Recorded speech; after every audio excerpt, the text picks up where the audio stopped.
اب اگلا موضوع چھپتا ہے وَلَبِثُوا فِي كَهْفِهِمْ 300 سِنِينَ، تہخانے میں جانے والے یہ نوجوان کہ اپنے غار میں 300 سال اور مزید 9 سال رہے۔ اس کی ایک توجہ تو امام راضی رحمۃ اللہ علیہ نے یہ کی ہے، امام راضی کا اندازہ یہ ہے کہ یہ 300 سال تو ہیں شمسی کیلنڈر سے، اور چونکہ اگر آپ چاند کے حساب سے حساب لگائیں تو اس میں 9 سال اور بڑھ جائیں گے، تو یہ فرق ہے۔ یہ گویا کہف کے اندر کے قیام کی ہی مدت ہے، اور وہ پوری مدت ایگزیکٹلی 309 ہے، لیکن حساب لگاؤ تو کچھ اس میں تھوڑا سا فرق پڑتا ہے۔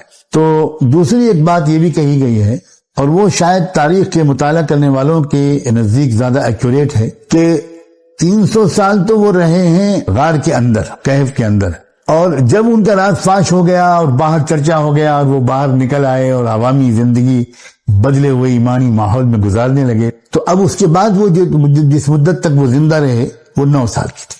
واللہ عالم، اس سلسلے میں بھی ہم کو زیادہ باریکی میں جانے کی ضرورت نہیں ہے۔ قل اللہ اعلم بما لبثوا، آپ کہہ دیجئے اللہ کے علم میں ہے، ایگزیکٹ مدت اللہ جانتا ہے۔ یعنی بار بار قرآن ہمارا ذوق یہ بنانا چاہ رہا ہے کہ بھئی جو جس چیز کو ہم نے مبہم رکھا ہے اس کو مبہم ہی رہنے دو، اور اپنی توجہ کو مرکوز رکھو تربیتی پہلوؤں کی طرف جو ہم تم کو سکھانا چاہتے ہیں۔ مقصود یہ سب بتانا ہے کہ دیکھو ہم نے ایک اپنا عام قاعدہ بتایا تھا، وَيُبَشِّرَ الْمُؤْمِنِينَ الَّذِينَ يَعْمَلُونَ الصَّالِحَاتِ، کہ ایمان اور عمل صالح کا بدلہ، اس کا انعام ہم بہترین اجر کے شکل میں ضرور دیتے ہیں۔ ایمان اور عمل صالح کے نتیجے میں کامیابی ملتی ہے، اور صرف کامیابی ملتی ہے۔ یہ ہے اصل یقین کا بٹھانا۔ تو اصحاب کہف کا واقعہ ہم نے اسی یقین کو بٹھانے کے لیے تم کو سنایا ہے۔ لَهُ غَیْبُ السَّمَاوَاتِ وَالْأَرْضِ، زمین اور آسمان کتنی بھی چھپی ہوئی باتیں ہیں، جو کچھ بھی ہیں، سارے بھید اب اس کے علم میں ہیں۔ ابصر بہ واسمع، کیا ہی اچھا وہ دیکھنے والا ہے اور سننے والا ہے، اس سے کوئی بات چھپی نہیں رہ سکتی۔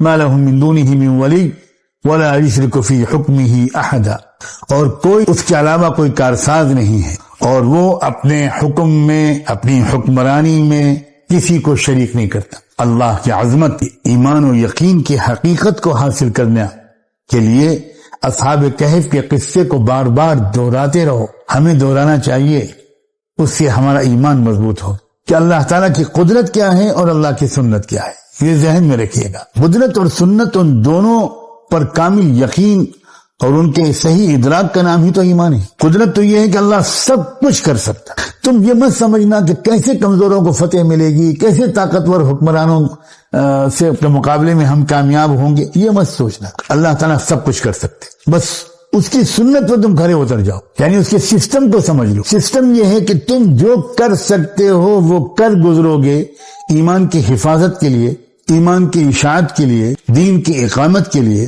تم جو کر سکتے ہو کر لو گے، اور جب تم تھکنے لگو گے، سمجھنے لگو گے اب ہم کچھ نہیں کر سکتے، حتی اذا استیأس الرسل وظنوا ان لا ملجأ من اللہ الا الیہ، جب یہ اسٹیج آ جائے، ہمت ٹوٹنے لگی تمہاری، تب اللہ تعالیٰ دکھائیں گے اچھا تم جو کر سکتے تھے کر گزرے، اب ذرا دیکھو تماشا میں کیا کر سکتا ہوں۔ تو ان سنت کو اور قدرت الہی کو سمجھنا یہی ایمان۔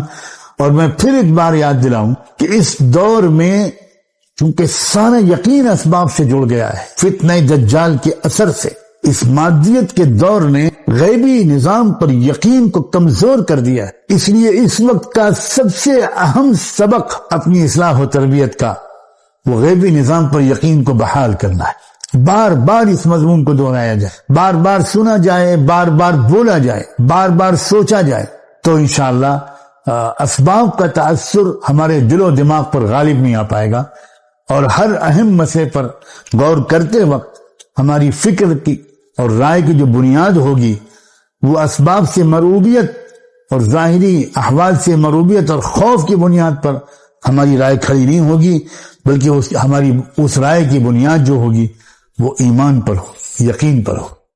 آپ سے گزارش ہے کہ آپ چینل کو سبسکرائب کریں تاکہ اس سیریز کے آگے کی ویڈیو آپ مس نہ کریں۔ اس ویڈیو کو لائک کریں اور شیئر کرنا نہ بھولیں۔ السلام علیکم ورحمۃ اللہ وبرکاتہ۔